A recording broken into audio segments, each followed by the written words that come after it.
suis pas fou, je ne suis pas fou, je ne suis pas fou. Non, c'est pas le but d'avoir des financements pour faire des films, puisque là je viens d'en faire un en archiviste, donc tout seul, enfin, hors financement, c'était vraiment une nécessité pour moi.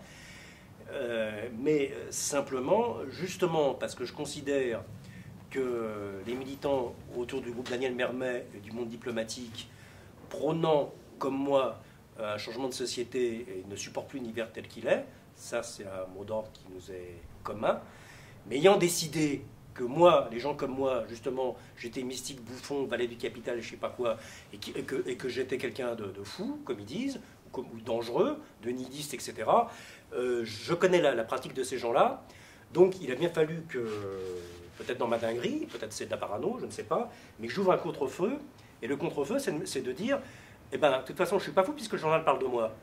Donc si les Inrocks parlent de moi, c'est que je ne suis pas fou, parce que la presse pourrie et les médias pourris, la télé ne parle pas des fous.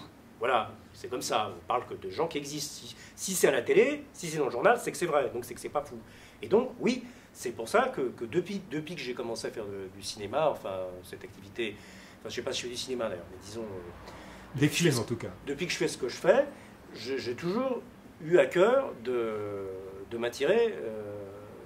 pas la faveur, mais d'être pris, d'être dans les articles des médias, d'attirer les médias, oui. J'ai toujours fait ça.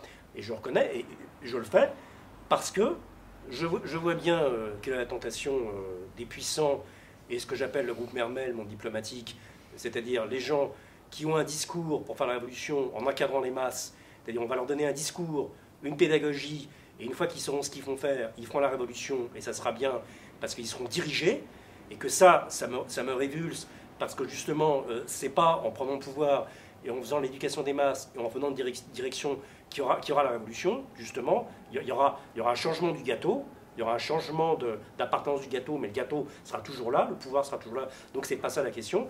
Eh bien, face à mes soutiens naturels, qui seraient effectivement les militants, comme ils n'arrêtent pas de dire que je suis nihiliste, que je fous le bordel, etc., il a bien fallu que j'ouvre un contre-feu, à savoir la presse. Comme ça, je suis pas fou.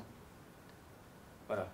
Quand on dit, que j'ai lu Merejkovski, prophète narcisso-révolutionnaire. Donc prophète, je comprends, drôle, ouais. Narcisse, je comprends, et révolutionnaire. C'est pas à moi de le dire, oui. Non. Enfin, révolutionnaire, de toute façon, je l'ai déjà dit, il fait pas des films, il fait la révolution. Donc en ce sens-là, il n'y a pas d'ambiguïté dans ce qui me concerne. Mais je peux, comme n'importe quel citoyen, m'interroger sur le sens du monde et de ce qu'il faudrait faire et de ce que je devrais faire avec les gens. Et effectivement, l'idée de faire une organisation avec un parti autour d'un Daniel Mermet, du monde diplomatique, de tous les gens de Bourdieu, de tous ces gens-là, moi, je trouve ça lamentable, quoi. Mais vraiment lamentable. Voilà, parce que on va venir là, ça on saute peut-être du coq à l'âne. En ce qui concerne le cas Pierre Karl, c'est effectivement, c'est avec mon accord complet. Et même, il a même acheté les droits d'un film qui s'appelle Le RMI, c'est la vie, qu'il a mis dans le film Danger Travail. Je peux même dire la somme, ça devait être à peu près 300 €. Ces droits ont été achetés au producteur qui me les a donnés. En m'appelant au téléphone, il m'a dit est-ce que tu es d'accord pour avoir ton film dans le film de Pierre Karl? Je lui ai dit oui. Il m'a dit t'es sûr? Je lui ai dit oui. Dans ce cas-là, je te donne les 300 €. Parce que pour moi, pour une boîte, ça ne sert à rien, je te les donne, au revoir Merej. Bon. Mais, justement, le film de Pierre Karl, Danger Travail, me semble-t-il, et avec les groupes bourdieusien et tous ces gens-là, et ce qu'il a fait pareil avec Choron, le dernier film qu'il a fait avec Choron, voilà, sur Choron, c'est de dire, il y a des gens qui contestent le travail. Bon, ça on est d'accord, il y a des gens qui contestent le travail, soit parce qu'ils n'en ont pas et qu'ils ne veulent plus de chômage, soit des gens qui contestent le concept travail. Bon, on ne peut pas dire que ça n'existe pas, ça a toujours existé et ça existera toujours. Bon. Et là où Pierre Karl et son groupe, Mermet et compagnie, sont particulièrement manipulateurs, c'est qu'ils nous mettent dans un film en mettant bien à la fin, moi, la tendance fou, c'est-à-dire avec le mégaphone qui hurle, on ne veut pas travailler, en disant, de toute façon, tous ceux, et on se rend bien compte, c'est tout à l'heure, sur le mysticisme, etc., tous ceux qui ne sont pas pour une lutte précise, c'est-à-dire tout le monde a du travail, tout le monde a son salaire, en fait, ils se trompent de lutte, en fait, ils sont ils comprennent pas, c'est-à-dire Pierre Carl veut dire que les gens comme moi, en fait, on militerait pour qu'il y ait des augmentations de salaire, des congés payés, etc., etc. Et Pierre Carl nous dit gentiment, mais non, c'est ça que vous voulez, mais comme vous n'avez pas la connaissance, que vous n'avez pas le savoir, comme Bourdieu et toute la racaille de profs de fac, parce que nous on sait, comme tous les sociologues, donc, en fait, quand vous dites que vous voulez pas travailler, c'est pas ça que vous voulez dire. Et je connais encore un mec de la JS, bon, peu importe, c'est l'ancien Parti des travailleurs, un ancien membre du service d'ordre de la JS qui m'a dit, vraiment, à l'issue d'une discussion d'une quinzaine d'heures qu'on a eu de fond, qui m'a dit, mais Mérège, c'est pas ça ton histoire. Si tu étais à l'usine et que l'usine soit à toi, tu serais content d'y travailler. Si les travailleurs étaient propriétaires de la chaîne, ils seraient contents d'être à la chaîne. Voilà, et c'est là où, je suis désolé, nos chemins s'écartent. Alors qu'on traite de mystique de Simone Veil par la ministre, mais celle d'avant, la philosophe, peut-être, j'en ai rien à foutre. Mais c'est là où c'est particulièrement crapuleux, donc c'est qu'effectivement, ils se servent, comme ils ont fait par la Révolution russe, de nous, les activistes, en disant que nous, on ne veut plus travailler, pour nous mettre dans un cadre, encadré par des profs de fac, par le mec sociologue, je ne sais plus comment il s'appelle, l'autre abruti, qui en plus de ça fait des films à la gloire de la boxe américaine. Hein, c'est un mec qui est dans le mouvement d'attaque, Varenne, bon, je ne sais plus son nom.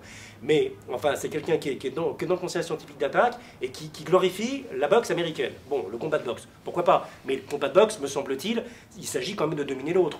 Ouais, enfin, c'est une compétition. J'ai pas compris que la boxe, c'est pas le judo, c'est pas le tai chi ni les échecs. Bon, la boxe, c'est quand même de gagner. Ou alors j'ai raté une marche, mais c'est ce que j'ai cru comprendre. Il fallait gagner en tout cas. Il faut écraser l'autre. Oui, c'est ce que j'ai. À moins que je sois déformé, que ce soit la presse bourgeoise. Faut démolir, faut l'anéantir. Ouais, alors comment il peut être à la fois au conseil d'attaque et faire des films à la gloire de la boxe. Bon. Et donc, c'est ça qui est dégueulasse, c'est qu'ils nous mettent de force dans leurs films, dans leur groupe, en disant mais vous êtes trompés. Alors, c'est pas exactement de force, puisque Pierre Carl m'a appelé et qui m'a demandé ce qu'il est d'accord, je lui ai dit oui, etc. Je vais pas redire ce que j'ai dit. Mais, de mon point de vue, je continue à dire, eh ben, on verra qui gagnera. Alors, j'ai pas cette prétention, je ne suis pas mégalomaniaque au point de penser que je ne vais pas me faire avoir, mais je prétends que, ayant fait un film, ça m'est égal que le film peut aller n'importe où, peut être coupé, peut être diffusé, ça m'est égal justement parce qu'il n'est plus à moi. Voilà, ça m'est égal. Alors, si en plus on me donne des sous, je reconnais que je les prends. Voilà, mais si on n'avait pas donné, j'aurais fait pareil. Et donc, je n'ai pas à contrôler sur ce qu'on fait, sur ce que je dis et sur ce qu'on fait de mon travail. Ça m'est complètement égal. Maintenant, si Pierre Carl se dit qu'il est malin d'avoir mis Mérège comme ça, on fait un truc consensuel, on met la tendance anarcho-libertaire à côté de Bourdieu et des profs de fac pour faire un film efficace qui fera des entrées, c'est son problème. Mais on verra ce qui se passera. Et j'attends avec intérêt la suite des événements en ce qui me concerne. Voilà.